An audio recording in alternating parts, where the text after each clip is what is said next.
तो जैसा कि लास्ट एपिसोड में हमने देखा था कि जैंग ने वाटर गॉड की दावत में तबाही मचा दी। उसने वाटर गॉड को इस तरह से मैनिपुलेट किया कि वो बंदा खुद होकर ही अपने सभी लोगों को मार देता है। और तभी वहाँ पर वाटर गॉड का फादर पहुँच गया। वो अपने बेटे को घायल तो करता है मगर जैंग के सामने रहम की भीख मांग रहा था। जब जैंग ने उसकी बात नहीं मानी तब वो बंदा जैंग के साथ फाइट करने लगा, मगर जैंग ने तो एक ही सेकंड में उसकी 3000 सालों की कल्टीवेशन को डिस्ट्रॉय कर दिया, जिसके चलते उस एंशिएंट ड्रैगन ने हार मान ली और जैंग इस हुआंगटिंग किंगडम को अपनी डायले डायनेस्टी के साथ जोड़ देता है। अब आगे तो इस एपिसोड की शुरुआत में हम देख पाते हैं कि चेनपिंग उस कुएं के सामने खड़ा है जिसके अंदर जैंग छुपा हुआ था। चेनपिंग उससे पूछ रहा था, जैंग तुम ऊपर आ रही या फिर मैं नीचे आऊं? तो जैंग उससे कह रहा था, मास्टर मुझे में इतनी हिम्मत कहा कि मैं आपका सामना कर सकूं। इसलिए चेनपिंग उसे समझाने लगा कि मैं तुम्हारे साथ फाइटिंग करना नहीं चाहता और ना ही तुझे मारना चाहता हूँ। मैं तो बस तुम्हारे साथ कुछ मसलों को डिस्कस करना चाहता हूँ, और वैसे भी अगर फाइट की बात भी की जाए तो भी मैं तुम्हें हरा नहीं पाऊंगा, इसलिए तुम्हें मुझसे डरने की कोई जरूरत नहीं। हालांकि जैंग तो सीधा नीचे बैठ गया। वो कह रहा था, ना बाबा ऊपर तो काफी ज्यादा गर्मी है और इस कुएं का माहौल काफी ठंडा है, इसलिए मैं तो ऊपर नहीं आऊंगा। वैसे अभी थोड़ी देर पहले तुमने मुझे बोला था कि तुम मुझे हरा नहीं सकते, लेकिन मुझे तो ऐसा बिल्कुल नहीं लगता। भले ही मैं तुम्हें अपना मास्टर मान चुका हूँ, लेकिन तुमने तो अभी तक मुझे अपना डिसाइपल नहीं माना और इसलिए मैं तुम्हारा भरोसा नहीं कर सकता। तुम्हारी बॉडी से इतना स्ट्रॉन्ग किलिंग इंटेंट महसूस हो रहा है कि उसने कुएं के पूरे मुंह को ही सील कर दिया। अब तुम बताओ, क्या ऐसे में मैं बाहर आ भी सकता हूँ? ना बाबा, मुझे तो मार खाने का कोई शौक नहीं चढ़ा। अगर तुम यहाँ से नहीं गए तो मैं रात भर इसी कुएं में रुकने के लिए तैयार हूँ। और उतने में ही सन की चेनपिंग बड़ा सा पत्थर लेकर कुएं के पास पहुँच जाता है। वो कह रहा था, जैंग मुझे तेरी फिक्र है, अगर तू इतनी ठंड में ज्यादा देर रहा तो तुझे जुकाम लग जाएगा। अब उसके हाथ में इतना बड़ा पत्थर देखकर ही जैंग डर जाता है। वो कह रहा था, मास्टर आप इस तरह से मेरी कमजोरी का फायदा नहीं उठा सकते। और उतने में चेनपिंग ने उससे एक सवाल पूछा। वो कहता है, बता तेरा क्या इरादा है? क्या तू बाओपिंग और मेरे दूसरे दोस्तों को मारना चाहता है? जिस पर जैंग कह रहा था, मास्टर अगर मैं आपको सच बता दूं तो क्या आप मुझ पर भरोसा कर लोगे? तो चेनपिंग कह रहा था, ना बिल्कुल नहीं। और फिर उसे डराने के लिए चेनपिंग ने वो पत्थर नीचे फेंक दिया। अब जैंग ने जैसे ऊपर देखा तब तक चेनपिंग दूसरा एक पत्थर लेकर वहाँ पर तैयार था। वो कहता है, मास्टर अगर आपको मेरी बातों पर यकीन ही नहीं है तो फिर ये सवाल पूछने का क्या फायदा? मैं कुछ भी बोलूँ आपको मेरी जवाब पर यकीन ही नहीं होने वाला। और उतने में चेनपिंग ने अपना मैप बाहर निकाल लिया। उसे देखते साथ ही जैंग के चेहरे पर हम परेशानी साफ साफ देख पाते हैं। वेल जैंग ने इस नक्शे में काफी सारी गड़बड़ी की थी और चेनपिंग इसी का जवाब उससे पूछने लगा। तो जैंग अनजान बनने का नाटक करते हुए कहने लगा कि क्या कहा मास्टर आपने? मैं काफी नीचे हूँ ना, तो मुझे आपकी आवाज नहीं आ रही। हेलो हेलो मास्टर, क्या आप मुझे सुन पा रहे हो? जिस पर चेनपिंग कह रहा था, अच्छा तो अब तुम्हें मेरी आवाज नहीं आ रही, कोई बात नहीं, मैं अभी तुम्हारे कानों का इलाज करा देता हूँ। और फिर वो बड़ा सा पत्थर सरकाने लगा। जो देख जैंग हाथ पांव जोड़ते हुए कहने लगा कि मेरे माई बाप, मेरे एंसेस्टर प्लीज ऐसा ना करे। देखो हम दोनों में कोई जाती दुश्मनी नहीं और ना ही कोई ग्रज है, तो यू बेवजह के अटैक करना बंद कर दो।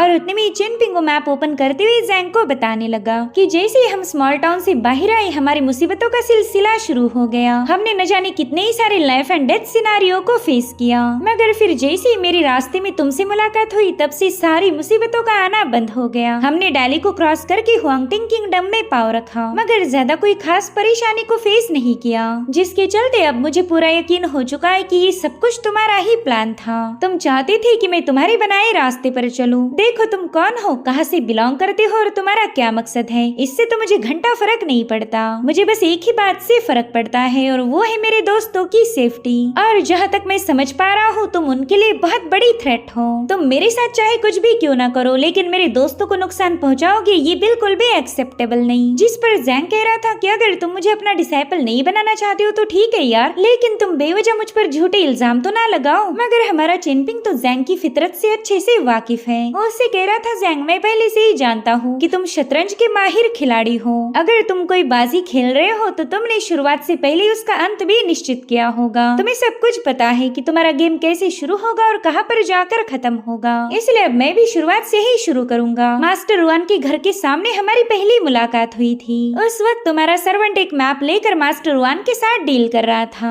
और वही मैप आज मेरे पास है। तो ये बात साबित हो गई कि तुमने इस मैप में कई सारी छेड़खानी की थी। अब बात करते हैं सेकंड इंसिडेंट की। जब तुम स्मॉल टाउन में आए उसी के कुछ दिनों बाद मास्टर जीशांग की मिस्टीरियस वे में मौत हो गई। उनके सर्वेंट एल्डर माँ काफी ज्यादा पावरफुल थे, लेकिन उन्हें भी जलाकर मार दिया गया और फिर स्मॉल टाउन का एक गरीब बंदा सबसे अमीर बन गया। मैंने तो अचानक से ही कई सारे माउंटेन्स खरीद लिए। मुझे ऐसा लगा था कि मेरी तो किस्मत पलट गई, लेकिन ऐसा तो बिल्कुल नहीं था, क्योंकि अमीर बनते साथ ही मुझे सुई डायनेस्टी के लिए निकलना पड़ा। और उस सफर की शुरुआत इसी नक्शे से हुई थी, यानी कि यही तुम्हारा प्लेग्राउंड है, यही तुम्हारा शतरंज था जहाँ पर तुमने मुझे प्यादे जैसा इस्तेमाल किया। तो चलो अब मुझे जल्दी बता दो कि तुम्हारा एग्जैक्टली प्लान क्या है। जहाँ तक मैं समझ पा रहा हूँ कि इसमें मास्टर जीशांग और बाओपिंग भी रिलेटेड है। अब ये सुनकर जैंग थोड़ा सा ब्लैंक हो गया। वो कह रहा था, मेरे प्यारे मास्टर, आप तो कहानियाँ बनाने में माहिर हो। मेरे ख्याल से आपने गलत करियर को चुन लिया है। आप एक कल्टीवेटर की बजाय स्टोरी टेलर बन जाओ, आपका फ्यूचर ब्राइट होगा। जिस पर चिनपिंग कह रहा था कि अब मैं तुम्हारी इस भोलेपन के नकाब को हटा के रहूंगा। मैंने तुमसे यूलो की बैकग्राउंड के बारे में पूछा था और तुमने मुझे बताया कि वो बंदा एक गरीब ओरिजिन से बिलोंग करता है। अगर वो बंदा वाकई मामूली है तो फिर उसकी बॉडी से ड्रैगन ऑरा रिलीज कैसे हो रही थी, और वो भी एक एम्परर जैसी। जहाँ तक मेरा अंदाजा है तुमने उस बंदे का इस्तेमाल करके अपने मिशन को पूरा किया। उस दिन तुमने यूलो को जानबूझकर एक टेम्पल के सामने बुलाया। वो टेम्पल था वाटर गॉड का। तुम्हारी वजह से वो सभी डिसाइपल्स हम पर अटैक करने वाले थे। अगर बाओपिंग या फिर किसी और बच्चे को कुछ हो जाता तो मैं खुद को जिंदगी भर माफ नहीं कर पाता। और इसी वजह से शुरू में ही मैंने तुम्हें बोला था कि हम दोनों के दरमियान एक कब्र है। हम दोनों में से जो भी पहले मरेगा, जिंदा रहने वाला, उसका नाम उस कब्र पर लिख देगा। वेल, जैंग की ऑलमोस्ट सारी प्लानिंग चिनपिंग ने डिकोड कर ली थी और यही बात जैंग को पसंद नहीं आती। वो कह रहा था, चलो ठीक है, अब ये सारी बातें बंद करो। मैं मानता हूँ कि मैंने थोड़ी बहुत गड़बड़ की थी, लेकिन मैं हेवन की कसम खाकर बताता हूँ कि बाओपिंग को मैं कभी हर्ट नहीं करने वाला था, और ना ही उस लिनहुआ और लिनशुआ को। तो चिनपिंग उससे एक बार फिर से पूछ लेता है कि क्या तुम सीरियसली बोल रहे हो? जिस पर जैंग कह रहा था, मेरे भाई, हमारे जैसे लोग झूठी कसमें नहीं खाते। अगर हमने झूठी कसम खाई तो हेवन खुद हमें पनिश करेगा, हम कुत्ते की मौत मारे जाएंगे। और उतने में चिनपिंग उससे फिर से एक सवाल पूछता है। वो कह रहा था कि जब हमारी पहली बार मुलाकात हुई थी तब तुमने मुझे अपना नाम जैंग नहीं बल्कि सुई जैंग बताया था। तो अब जब तुम कसम खा रहे थे तब तुमने सुई जैंग नाम यूज करना चाहिए था, मगर तुमने तो अपने नकली नाम का इस्तेमाल किया। यानी कि तुम अगर अपनी कसम को तोड़ भी दो तो भी हेवन तुम पर कहर नहीं बरसाएगा। अब ये सीन यहीं पर कट होकर हम ड्रैगन किंग को देख पाते हैं, जो कि अपनी बेटी को बता रहा था कि सुई जैंग काफी ज्यादा खतरनाक है। भले वो डाली डायनेस्टी का बस एक इंपीरियल एडवाइजर है, मगर असली हुकूमत तो वही करता। वो कभी कभार ही इस दुनिया में अपना पाव रखता है, और जब भी वो आया उसने पूरी दुनिया में तबाही मचा दी। जहाँ पर भी वो सुई जैंग जाएगा खून की नदियाँ उसे फॉलो करेगी, और इसी वजह से मुझे मजबूर होकर उसके साथ डील करनी पड़ी। स्मॉल टाउन में एक नई अकेडमी बनने वाली है, तो सुई जैंग के कहने पर मुझे वहाँ का वाइस चांसलर बनना पड़ेगा। साथ ही डायली डायनेस्टी के कई सारे माउंटेन्स और रिवर्स के अंदर छुपे हुए ट्रेजर्स पर भी मुझे ध्यान रखना होगा। इसलिए अब हर बार मैं तुम्हें बचाने के लिए नहीं आ सकता, इसलिए मैं चाहता हूँ कि मेरे एब्सेंस में तुम सही से पेश आओ। वैसे भी इस दुनिया में शिकारी ज्यादा है और शिकार कम है, और तुम तो अभी भी 9वीं रेल्म पर ही फंसी हुई हो, यानी कि तुम किसी शिकारी को काउंटर नहीं कर सकती। तो मैं चाहता हूँ कि तुम कल्टीवेशन में प्रोग्रेस करो। अब ये सुनकर वो लड़की भी थोड़ी सी हैरान थी। ड्रैगन लॉर्ड उसे बताते हैं कि इस दुनिया में अनगिनत मिस्टिकल बीस्ट होंगे, और वो सभी बीस्ट अपनी स्पिरिचुअल अवेयरनेस को अवेकन करके एक ह्यूमन फॉर्म को अचीव करना चाहते,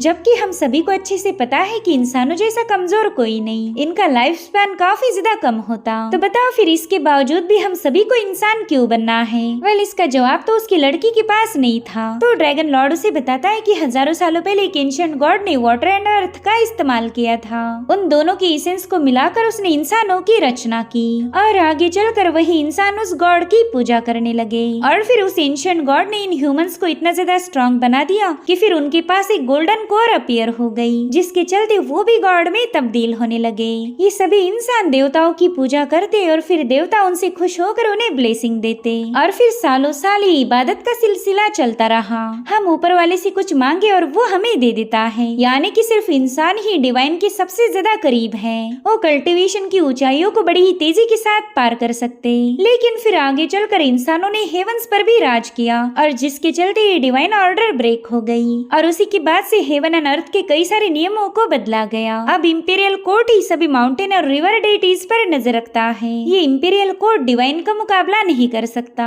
डिवाइन डिवाइन है और इंसान इंसान। लेकिन ये बात तुम्हारे भाई के पल्ले नहीं पड़ी। उसे लगा कि देवता और इंसान सेम है और यही उसकी भारी गलती थी। भले एक इंसान कल्टीवेशन को जारी रखते हुए गॉड जैसी पावर को हासिल कर सकता, मगर है तो एक इंसान ही। और इसी वजह से हमारे ड्रैगन के क्लैन ने कुछ नियम बनाए थे, मगर तुम्हारे भाई ने उन्हें ब्रेक कर दिया। सुई ज़ैंग चाहता तो उसे मार देता, और मैं उस सुई ज़ैंग का कुछ भी बिगाड़ नहीं सकता, क्योंकि उसके पास एक एंशिएंट रेलिक है जिसकी मदद से वो हमारे जैसे ड्रैगन्स को आसानी से सप्रेस कर सकता। और इसी वजह से हमें सुई ज़ैंग के हाथ की कठपुतली बनना पड़ेगा। उसका भी काम करेंगे और हमारा भी फायदा देखेंगे। और उतने में वहाँ पर पानी की एक बहुत बड़ी लहर उठी। इसे देखते साथ ही ड्रैगन लॉर्ड थोड़ा सा पैनिक हो गए थे। वो कहते, बताओ तुम कौन हो जो छुपकर हमारी बातें सुन रहे थे। वेल, ये कोई और नहीं बल्कि सेंट ज़ीशांग के मास्टर वेईशांग थे। ये कन्फ्यूशियन टीचिंग के चौथे सेंट भी है। वो कहते हैं, सुई ज़ैंग तेरा सेकंड फॉर्म ज़ैंग तो काफी ज्यादा शरारती है। वो खुद के लिए इतनी ज्यादा मुसीबतें खड़ी कर रहा कि क्या ही बताऊं। अब वो तुम्हारा फॉर्म है तो उसका क्या करना है ये तुम देख लो।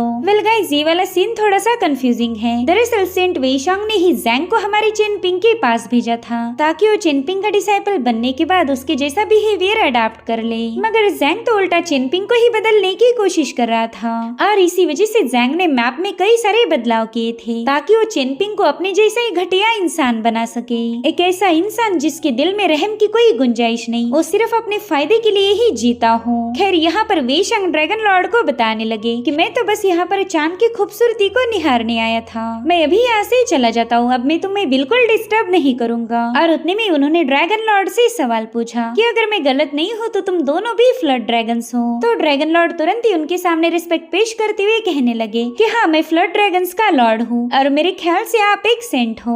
तो मास्टर वेईशांग ने तुरंत ही उनके हाथ पर एक फॉर्चून रख दिया। उसे देखते साथ ही ड्रैगन लॉर्ड काफी ज्यादा हैरान थे। वो कहते हैं कि आप तो कन्फ्यूशियन टीचिंग के सबसे महान सेंट हो। अभी दोनों आगे बात कर पाए इससे पहले ही सेंट वेईशांग को काफी स्ट्रॉन्ग सोर्ड एनर्जी महसूस होने लगी। देखते ही देखते वहाँ पर बहुत ही खतरनाक फ्लाइंग सोर्ड्स का एक बहुत बड़ा फ्लो इमर्ज हो गया। जो देख वेईशांग तो परेशान होते हुए कहने लगे कि पता नहीं यहाँ पर हो क्या रहा है। और उतने में उन्हें सोर्ड फेरी की आवाज आने लगी। वो कह रही थी कि तुम अपना बैकअप रख सकते हो, लेकिन तुम ये नहीं चाहते कि चेनपिंग के पास कोई सपोर्टर हो। तुम्हारा मंसूबा चाहे कुछ भी क्यों ना रहे, लेकिन मैं मेरे चेनपिंग को अकेला नहीं छोड़ूंगी। जिस पर वेईशांग कह रहे थे कि पता नहीं तुम औरतें इतनी जल्दी इमोशनल क्यों हो जाती हो। तब तक सोर्ड फेरी ने वहाँ पर एक सोर्ड फॉर्मेशन को एक्टिवेट कर लिया जो कि काफी ज्यादा जायंट था। वो मास्टर वेईशांग से कह रही थी कि जरा जबान संभाल कर बात करो, तुम औरतों के बारे में कुछ नहीं जानते। वेल, मास्टर वेईशांग समझ गए कि यहाँ का माहौल अब बिगड़ने वाला है, तो उन्होंने सब कुछ तुरंत ही फ्रीज कर दिया। वो ड्रैगन लॉर्ड से कहते हैं कि भले इस बार हमारी मुलाकात हो गई, लेकिन आज तो मैं काफी ज्यादा बिजी हूँ, इसलिए फिर कभी बात होगी। और इतना कहते साथ ही उन्होंने उन दोनों को वहाँ से रवाना कर दिया। वेल, दोनों सीधे मास्टर वेईशांग की बोट पर आ चुके थे। यहाँ पर ड्रैगन लॉर्ड की बेटी कंफ्यूज होते हुए उनसे पूछती कि आखिर ये बुड्ढा है कौन। फादर, क्या ये बंदा वाकई कन्फ्यूशियन टीचिंग का सेज है? तो ड्रैगन लॉर्ड उससे कहते कि इन्हें कोई मामूली सेंट समझने की गलती मत करना। पहले हावरन रेल्म में टोटल 4 सेंट थे और जिनसे हमारी मुलाकात हुई वो उन चारों में से एक है, जिन्हें सेक्रेट टेम्पल से निकाल दिया गया था। इतना ही नहीं, इनकी राइटिंग को भी फॉरबिडन किया गया क्योंकि इनकी एक अलग ही विचारधारा थी। दरअसल हमारी दुनिया इनकी टीचिंग के काबिल ही नहीं बन पाई, मगर मैं तो इस चौथे सेंट की पूरे दिल से रिस्पेक्ट करता हूँ। वही दूसरी तरफ वेईशांग सोर्ड फेरी से कहने लगे कि शैडोज में छुपकर रहना किसी हीरो का काम तो नहीं हो सकता। जिस पर सोर्ड फेरी गुस्से में कहने लगी कि ये सब बोलती हुई तुम्हें तो शर्म आनी चाहिए, क्योंकि छुपकर मैं नहीं बल्कि तुम बैठे थे।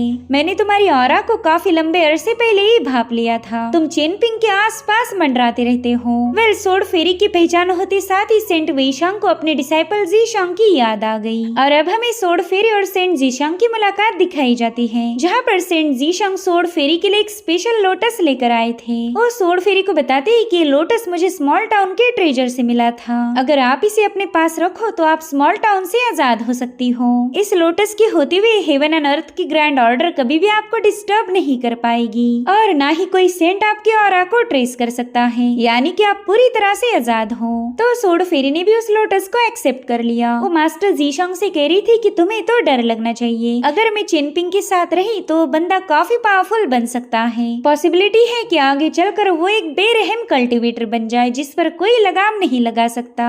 वो एक ऐसा इंसान बन सकता है जिसे तुम्हारे जैसा पर्सन कभी पसंद नहीं करेगा। जो सुनते साथ ही मास्टर जीशंग स्माइल करते हुए कहने लगे कि चेनपिंग को भला मुझसे बेहतर और कौन जान सकता, मैं तो उसके दिल को काफी अंदर से पहचान चुका हूँ। इतना ही नहीं, मैंने आपको भी उसका सारा पास्ट और प्रेजेंट दिखा दिया, इसलिए मुझे पूरा यकीन है कि चेनपिंग का नेचर कभी भी नहीं बदलेगा। वो चाहे कितना ही पावरफुल क्यों ना बन जाए, मगर वो हमेशा एक रहमदिल सिंपल सा चेनपिंग रहेगा। जिस पर सोड फेरी कहती है कि शायद आप चेनपिंग को काफी ज्यादा पसंद करते हो, जिस पर जीशंग जवाब देते हुए बताने लगे कि आफ्टर ऑल चेनपिंग मेरा छोटा भाई है। और अब यहाँ से कहानी दोबारा से प्रेजेंट टाइम में आ जाती है। फेरी वेईशांग को बता रही थी कि जीशंग जैसा महान बंदा मैंने आज तक नहीं देखा, मगर इस बेरहम दुनिया ने उस अनमोल हीरे को खो दिया।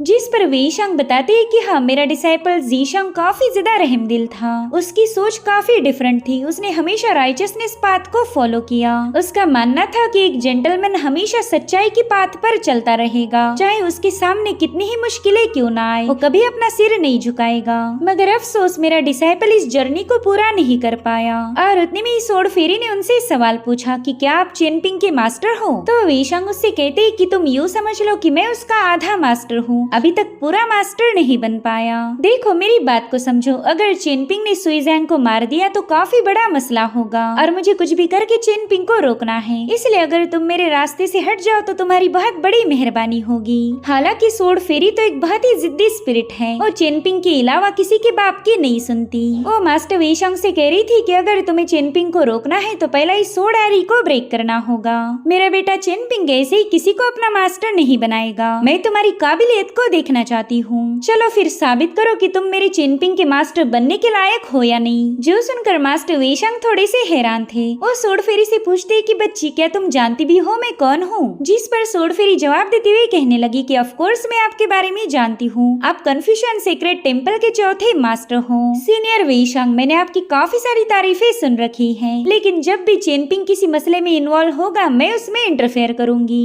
जिस पर वेईशांग कहते, देखो मैं जिंदा था ना, तब भी मुझे फाइटिंग में जरा भी दिलचस्पी नहीं थी। मैंने हमेशा हर एक मसले को रीजनिंग करके ही सुलझाया है और अब तो मेरे पास उतनी पावर भी नहीं। मैं तो बस एक भटकती हुई आत्मा हूँ। और अगर बात तुम्हारी की जाए तो तुम चारों रेल्म की सबसे भयानक सोड स्पिरिट हो। इसीलिए मैं तुम्हारी जैसी गुस्से वाली खतरनाक औरत के साथ बिल्कुल पंगे नहीं लेना चाहता। बल यहाँ पर सोड फेरी को उनकी बातों से हंसी आ रही थी। वो कहती कि ठीक है, मैं अपनी ज्यादा पावर का इस्तेमाल नहीं करूंगी। चलिए फिर महान सेंट, जल्दी से इस एरी को ब्रेक कीजिए। अब सीन शिफ्ट होकर हम चेनपिंग को देख पाते हैं, जो कि सेंट जीशंग से कह रहा था कि आप इस बेल के जरिए मुझे बता सकते हो कि मैं सुईजैंग पर अटैक करूं या फिर इस मसले को यहीं पर रफा दफा करूं। आपका बस एक ही इशारा मेरे लिए काफी हो जाएगा। इधर सुईजैंग की तो फटे में थी। उसे डर था कि कहीं चेनपिंग उस पर अटैक न कर दे। और उतने में चेनपिंग को सेंट जीशंग का इशारा मिल जाता है। उनके इशारा मिलते साथ ही चेनपिंग ने अपनी सोड एनर्जी को एक्टिवेट कर लिया, जिसे देखते साथ ही जैंग की तो फटके चार हो गई। वो कह रहा था कि ये तो एक सोड एनर्जी है,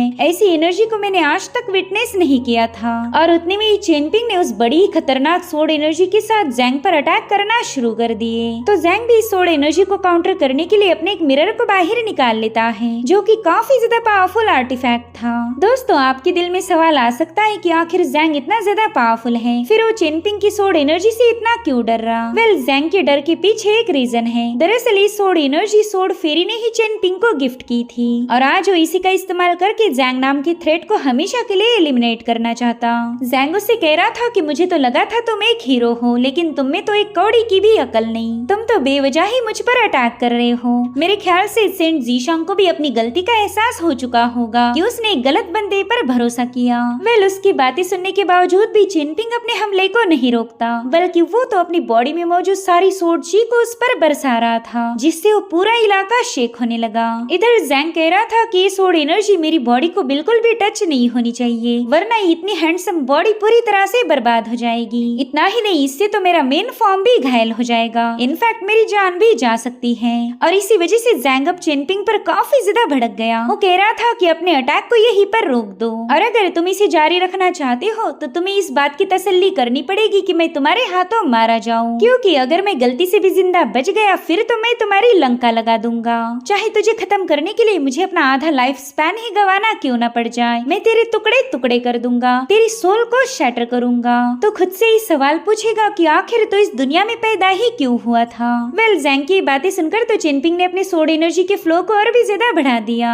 जैंग उसे बताता है कि मेरा ये हेवनली मिरर काफी ज्यादा स्पेशल है, एक 5वीं रेल्म का पावरफुल कल्टीवेटर भी इसे शैटर नहीं कर सकता। तो तेरे जैसे लूजर की क्या ही औकात जो मुझे घायल कर पाए। इतना ही नहीं, जैंग तो यहाँ पर वेई शांग को भी कोसने लगता है। वो कह रहा था कि तेरी वजह से मैं इस चिनपिंग के चपेट में आया। एक मामूली सा बंदा सोड एनर्जी का इस्तेमाल करते हुए महान सुई जैंग को मैनिपुलेट कर रहा, मगर कोई बात नहीं, मेरा ये हेवनली थंडर मिरर अभी से इसकी औकात याद दिला देगा, ये कभी शैटर नहीं हो सकता। वेल उसकी बातों का चिनपिंग पर कोई असर नहीं हो रहा था और फाइनली चिनपिंग ने अपनी गजब की सोड एनर्जी का इस्तेमाल करते हुए जैंग के मिरर को डिस्ट्रॉय कर दिया। अब ये सीन यहीं पर कट होकर हमें सोड फेरी का जायंट फॉर्मेशन दिखाया जाता है। वेई शांग उससे कह रहे थे कि प्लीज मेरी बात मान जाओ, मुझे फाइट करना बिल्कुल भी पसंद नहीं।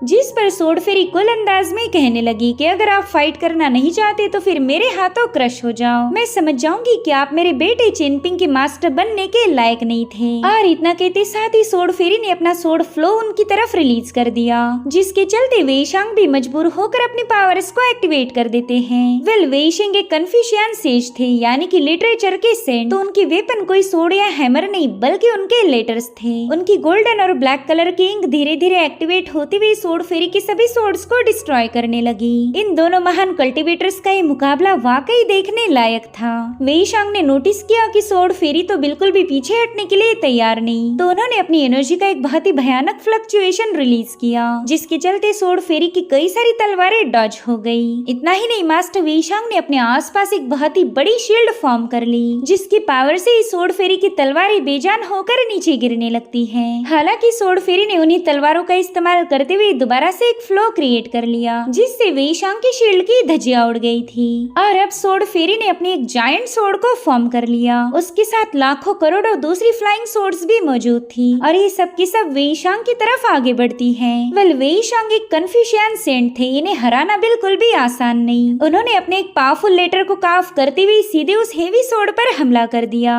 उन दोनों की क्लैश में वहाँ पर काफी भयानक एनर्जी फ्लक्चुएशंस रिलीज होने लगे। उनकी एनर्जी का टोर्नेडो फ्लाइंग सोर्ड्स के साथ मर्ज हो रहा था। सेंट वेई शांग दिल ही दिल में कह रहे थे कि सोड एरी ने तो हेवन एंड अर्थ को पूरी तरह से कट ऑफ कर दिया। मुझे पता ही नहीं चल रहा कि मेरे बेवकूफ डिसाइपल के साथ आखिर हो क्या रहा है। अगर ये बैटल ऐसे ही चलती रही तो मसला होगा। इधर सोड फेरी की तलवारें चारों ओर से लाखों करोड़ों की तादाद में उन पर हमले किए जा रही थी। तो सेंट वेई शांग सोड फेरी से कहने लगे कि क्यों ना हम फाइटिंग का कोई दूसरा तरीका अपनाएं। ऐसे में ना तुम मुझे हरा सकती और ना मैं तुम्हें। और हाँ, तुम्हें फिक्र करने की जरूरत नहीं, मैं तुम्हारे साथ कोई चालबाजी नहीं करूंगा, तुम जैसा चाहोगी वैसे ही मेथड से मुकाबला करेंगे। अब ये सुनकर सोड फेरी थोड़ी सी शांत हो गई। वही दूसरी तरफ चिनपिंग की सोड एनर्जी खत्म होते साथ ही उस कुएं में एक जोरदार धमाका हो गया, जिसके चलते चिनपिंग काफी दूर जाकर पटक गया था। वही दूसरी तरफ जैंग भी बुरी तरह से घायल हो जाता है। जैंग अच्छे से जानता है कि चिनपिंग अभी भी उसका पीछा नहीं छोड़ने वाला, तो उसने अपने एक पगोड़ा आर्टिफैक्ट का यूज करते हुए चिनपिंग पर प्रेशर रिलीज करना शुरू कर दिया।